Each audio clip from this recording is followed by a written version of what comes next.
جس کے نیچے اللہ تعالیٰ نے کافروں کے نامہ اعمال کو محفوظ کر دیا۔ پوچھا گیا جی اس سے کیا مراد ہے؟ آپ نے فرمایا کہ جب کافر کی روح قبض کرنے کے لیے ملک الموت تشریف لاتے ہیں اور اس کی سختی کے ساتھ جان قبض کرتے ہیں، تو اس کے بعد اس کا جو نامہ اعمال ہے برائی والا، اسے جناب ملک الموت جو ہیں وہ 7 زمینوں کے نیچے ایک چٹان میں دبا دیتے ہیں، جس کو مستقل طور پہ لاک آف کر دیا جاتا ہے، تالا جیسے لگاتے ہیں ایسے بند کر دیا جاتا ہے، اور اس کو اس روز کھولا جائے گا جس دن سب کے نامہ اعمال اللہ کے دربار کھلیں گے۔ یہ سجین ہے۔ یہی قول حضرت مجاہد رضی اللہ تعالیٰ عنہ کا ہے۔ آپ فرماتے ہیں کہ یہ سجین ایک ایسا صحیفہ ہے، یہ ایک ایسا لکھا ہوا رجسٹر ہے اور اعمال کو جمع کرنے والی وہ تحریر ہے جسے اللہ تعالیٰ نے 7 زمینوں کے نیچے چٹان میں دفن کر دیا ہے۔ اب اس کے ساتھ حضرت سیدنا ابو ہریرہ رضی اللہ تعالیٰ عنہ جو ہیں، آپ کا قول مبارک ایک اور ہے۔ آپ فرماتے ہیں کہ سجین جہنم میں ایک کنواں ہے جس کے اندر ان سب کافروں اور منافقوں کے اعمال جو ہیں وہ گرا دیے جاتے ہیں جہنم کے اندر، اس کنویں کے اندر، کیونکہ ان کے اعمال ہیں ہی سارے برے اور انتہائی گندے، تو انہیں وہاں جہنم کے کنویں میں ڈالا جاتا ہے، اور جب بروز حشر حساب اور میزان لگے گا تو جہنم کے اس کنویں سے ان کے یہ اعمال جو ہیں وہ رجسٹر جو ہے وہ نکالے جائیں گے۔ یہ سجین ہے۔ یہ اقوال تھے 2-3 مختلف جو میں نے کہا آپ کو عرض کر دوں۔ تو فرمایا آپ کو کیا معلوم کہ وہ سجین کیا ہے؟ کتاب مرقوم، قرآن فرماتا ہے یہ ایک لکھا ہوا صحیفہ ہے، ایک تحریر کی ہوئی ایک ایسی بات ہے، چیزیں ہیں اور رجسٹر ہے جس کو مکمل کر دیا گیا ہے۔ ملائکہ جو کرامن کاتبین، ابھی جو پہلی رکعت میں تلاوت کر رہا تھا اس میں باقاعدہ اس سجین کا پورا ذکر کیا گیا۔ اللہ تعالیٰ نے کیا کہ کرامن کاتبین یعلمون ما تفعلون، وہ جانتے ہیں، وہ لکھتے رہتے ہیں جو تم عمل کرتے ہو، اچھے ہیں یا برے ہیں، جو بھی ہیں۔ ویل یومئذ للمکذبین، اور اس دن بربادی ہے جھٹلانے والوں کے لیے۔ جھٹلانے والے کون ہیں؟ جنہوں نے اللہ کے احکامات کو جھٹلا دیا، اللہ کے رسول کے پیغام کو جھٹلا دیا۔ اب یہاں پر بہت ایک اہم بات ہے، بزرگوں نے، صوفیاء نے یہ لکھا ہے اس آیت کی تفسیر کے تحت، جو صوفیانہ تفسیر ہے اس میں، کہ یہ ویل صرف کافروں کے لیے نہیں ہے، ویل مسلمانوں کے لیے بھی ہے۔ وہ مسلمان جو اللہ اور اللہ کے رسول کے احکامات کا اہتمام نہیں کرتا اور ان احکامات کو بھلا دیتا ہے، تو فرمایا یہ ویل کا جملہ اس کے لیے بھی ہے۔ براہ راست پہلے کافروں کے لیے ہے، اس کے بعد اس مسلمان، ہر اس مسلمان کے لیے ہے جو اللہ کے بتائے ہوئے فرائض و واجبات اور نبی کی جو سنن ہیں ان کا اہتمام نہیں کرتا، فرائض کو چھوڑ دیتا ہے، واجبات کو ترک کر دیتا ہے، تو فرمایا اس نے بھی گویا اللہ کے احکام کو جھٹلایا ہے۔ اس نے اعتقاداً جھٹلایا تھا کافر نے، اور اس نے عملاً جھٹلایا۔ مثال کے طور پہ ہم اسی فرض کی بات کر لیتے ہیں، نماز کی، یہ بھی ایک فرض ہے اسلام میں۔ اب اذان آئی، صدا لگائی گئی، لیکن سننے والے نے صدا تو سنی لیکن اس پہ عمل نہ کیا، تو اس نے کیا کیا؟ اس نے عملی طور پر اللہ کو جھٹلایا۔ استغفر اللہ، عملی طور پر اللہ کے رسول کے پیغام کو جھٹلایا۔ کبھی میں انشاءاللہ اس پہ آپ کو سناؤں گا کہ اذان لوگ کہتے ہیں کہ جی نماز کے لیے ہوتی ہے، لیکن آغاز اس کا اذان کی نماز والی صدا سے نہیں ہوتا۔ کس سے ہوتا ہے اذان کا آغاز؟ اللہ اکبر سے ہوتا ہے، تو بلانا تو نماز کے لیے تھا، تو چاہیے تھا پہلے حی علی الصلاۃ کہہ لیتے، لیکن آغاز اللہ اکبر سے ہے۔ یہ کہ لمبی بات ہے، اس پہ پھر کبھی آپ کو سناؤں گا کہ اذان صرف صدائے نماز نہیں ہے، اذان کسی اور پیغام کا نام ہے، اسی لیے اس کا آغاز کس سے ہوتا ہے؟ اللہ اکبر سے ہوتا ہے۔ اب الصلاۃ خیر من النوم ابھی فجر کی اذان میں پڑھا گیا، نماز نیند سے بہتر ہے۔ اب جس نے اس پیغام کو سننے کے بعد بھی نیند کو ترجیح دی اور سویا رہا، تو بتائیے اس نے اس بات کی تصدیق کی یا اس بات کی تکذیب کی؟ تکذیب کی، جھوٹ قرار دے دیا اس جملے کو عملی طور پر۔ اگر اس کی تصدیق کرتا تو کیا کرتا؟ آ کر نماز ادا کرتا، یا جہاں تھا وہاں نماز پڑھتا، ادا کرتا، لیکن نہیں ایسا کیا تو کیا ہوا؟ اس نے عملاً تکذیب کی۔ تو اس لیے فرمایا گیا کہ یہ ویل کا لفظ ہر اس شخص کے لیے ہے، چاہے کلمہ گو ہے یا غیر کلمہ گو ہے، جس نے بھی اللہ کے فرائض و واجبات اور احکام شرعیہ کی پامالی کی، تو اس کے لیے ویل ویل اور ویل۔ ویل کیا ہے؟ اس پر میں 3-4 دن پہلے تفصیلی درس دے چکا ہوں۔ آگے فرمایا گیا الذین یکذبون بیوم الدین۔ اب ان کی ایک اور ایسے لوگوں کے گروہ کا ذکر کیا جو عملی طور پہ تو مانتے ہیں یا نہیں مانتے، مسلمان عمل کرتا ہے یا نہیں کرتا، لیکن اس کا ایک عقیدہ یہ ہے کہ ہاں جی جزا کا دن ہے، بدلے کا دن ہے، اس دن مجھے پیش کیا جائے گا، میں اللہ کے ہاں اپنے معاملات کا جواب بھی دوں گا، لیکن عمل کیا ہے اس سے وہ بے نیاز رہتا ہے، جو بھی صورتحال ہے۔ لیکن جو کافر ہے وہ ویسے ہی اس کے دن، اس بدلے کے دن کا انکار کرتا ہے، اور وہ کیا کہتا ہے کہ کوئی نہیں، ایسا دن ہی کوئی نہیں ہونا، ایسا کوئی نظام نہیں ہوگا، مر جائیں گے، مرنے کے بعد ہمارا وجود ختم ہو جائے گا، ہماری ہستی ختم ہو جائے گی، اور ختم ہونے کے بعد بس معاملہ ختم۔ ہندو اسی عقیدے پہ جلاتا ہے اپنے مرنے والے کو، متوفا کو، کہ اس کو آگ لگا دی اور اس کی جو راکھ ہے اسے گنگا اور جمنا میں بہا دیا۔ جب گنگا اور جمنا میں بہا دیا تو بس معاملہ ختم ہو گیا۔ لیکن ظاہر ہے انہوں نے تو راکھ بنائی، جلا دیا، جمنا میں، گنگا میں بہا دیا، لیکن انہیں کون سمجھائے کہ گنگا اور جمنا بھی اللہ کے حکم سے ہی چلتے ہیں۔ گنگا بھی بہتی ہے تو اللہ کے حکم سے، جمنا بھی بہتی ہے تو اللہ کے حکم سے۔ یہاں تو اللہ کے بزرگوں نے، اللہ کے ولیوں نے یہ معاملہ کر کے دکھایا۔ حضرت خواجہ خواجگان، حضرت خواجہ معین الدین چشتی اجمیری رحمۃ اللہ تعالیٰ علیہ، آپ جب راجہ جے پال کے مقابلے میں یہاں تشریف لائے اور آپ کو آقا کریم علیہ الصلوۃ والسلام نے حکم فرمایا کہ تم ہندوستان میں جاؤ تبلیغ دین کے لیے، اور خواجہ خواجگان معین الدین چشتی اجمیری یہ وہ عظیم ہستی ہے کہ جب آپ کے شیخ کے ساتھ آپ روضہ رسول پہ حاضر ہوتے ہیں، آپ کے شیخ ہیں حضرت عثمان ہرونی رحمۃ اللہ تعالیٰ علیہ، وہ گئے اور روضہ رسول پہ ہاتھ پکڑا حضرت خواجہ معین الدین چشتی اجمیری کا اور کہا کہ اے معین الدین، آقا کو سلام پیش کرو، سلام عرض کرو۔ تو انہوں نے کہا السلام علیکہ یا رسول اللہ، تو اندر سے آواز آئی وعلیکم السلام یا معین الدین۔ اس آواز کو سب نے سنا جتنے وہاں موجود تھے، اور لوگوں نے اس کی تصدیق کی، یہ وہ ہستی ہے۔ جب وہاں پہ آئے تو ان کی ایک جھیل تھی جس کا نام تھا جھیل آنا ساگر۔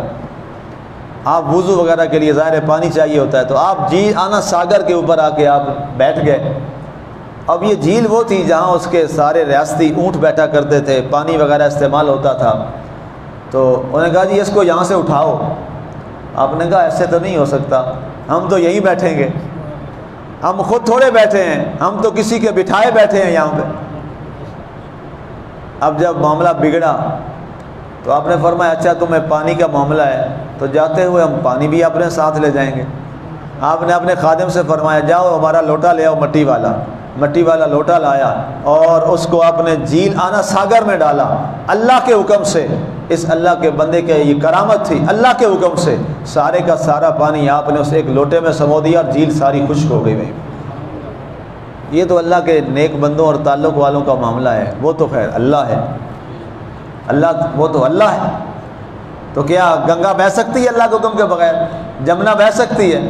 اسی اللہ نے فرمانا ہاں جی گنگا جمنا ان کی راکھ لے آؤ, ان کی راکھ ساری اکٹھی کر دو, فضاؤں میں اڑاؤ, فضاؤں سے حکم ہوگا ایک ایک ذرے کو میرے دربار میں اکٹھا کر دو, جمع ہو جائے گی. اور جس نے کچھ بھی نہیں تھا, خاک بھی نہیں تھی, تب انسان کو بنا لیا تھا, اب خاک کے بعد بنانا تو اور آسان ہے بس. تو یہ یوم دین کو جھٹلاتے ہیں اور اس انکار کی بنیاد پر اللہ تعالیٰ انہیں جب قیامت والے دن لائے گا, سب کو منکرین کو اپنے دربار میں کھڑا کرے گا اور فرمائے گا ہاں اب بتاؤ تم اس دن کا انکار کرتے تھے اور ہمارے نبیوں کی باتوں کو جھٹلاتے تھے, آؤ آج بتاؤ دن قائم ہوا ہے کہ نہیں ہوا. اب کافر کیا کہے گا؟ اے اللہ مجھے ایک بار موقع دے دے, میں دوبارہ دنیا میں جاؤں تو میں ایک بھی تیری نافرمانی نہیں کروں گا اور تیرا ہر حکم جو ہے وہ بجا لاؤں گا. اللہ فرمائے گا نہیں, اب وقت ختم ہو گیا, اب وقت نہیں ہے, یہ اب یہ فائنل ہے. میں نے نبی رسول بھیج دیے تھے, نبی رسولوں کا جب سلسلہ ختم ہوا تو میں نے ان کے وارث علماء وہ بھیج دیے تھے, وہ میرا پیغام پہنچاتے رہے, لیکن تم نے ان کے پیغام کا مذاق اڑایا, تمسخر اڑایا اور اپنی باتوں میں اور شیطان کے پیروکار بن کے اس کو جھٹلاتے رہے. آ جاؤ. اور ایک اور جملہ جو قرآن نے دیا, کافر اس وقت کیا کہہ گیا پریشان ہو کے, وَيَقُولُ الْكَافِرُ يَا لَيْتَنِي كُنْتُ تُرَابًا, ہائے اس سے پہلے میں مر کے مٹی کیوں نہ ہو گیا ہوتا اور میرا وجود مٹی بن گیا ہوتا, آج مجھے یہاں نہ پہنچنا پڑتا. اللہ فرمائے گا مٹی بھی ہو جائے تو مٹی سے بھی ہم تمہارے ذرات اکٹھے کر لیں. اس لیے مسلمانوں, سامعین سامعات, یہ زندگی بہت مختصر سی ہے. اس جملے کو ہم رسمی جملہ نہ سمجھیں, اس جملے کو ہم حقیقی جملہ سمجھیں. ہم سب کو موت آنی ہے, یہ حقیقت ہے. کب آنی ہے اس کو ہم نہیں جانتے. جب نہیں جانتے تو ہمیں ہر دن اپنی زندگی کا آخری دن سمجھ کے ہی گزارنا چاہیے, جو کہ ہم نہیں گزارتے. زبان سے ضرور کہتے ہیں لیکن ہمارا دل اس پر قائم نہیں ہے. کوشش کریں کہ جملہ زبان سے بھی نکلے, اقرار باللسان ہے لیکن تصدیق بالقلب والے درجے پہ ہم نہیں ہیں.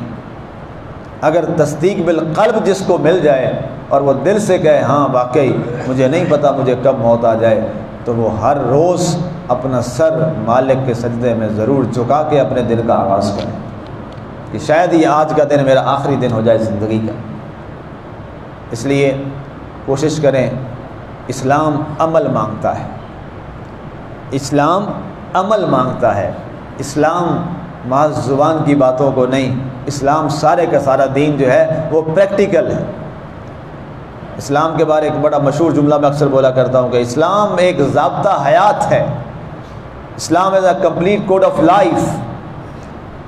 آپ کے پورا نظام زندگی اور ضابطہ حیات جس میں پیدا ہونے سے لے کر مرنے تک ایک ایک بات کی وضاحت ہے.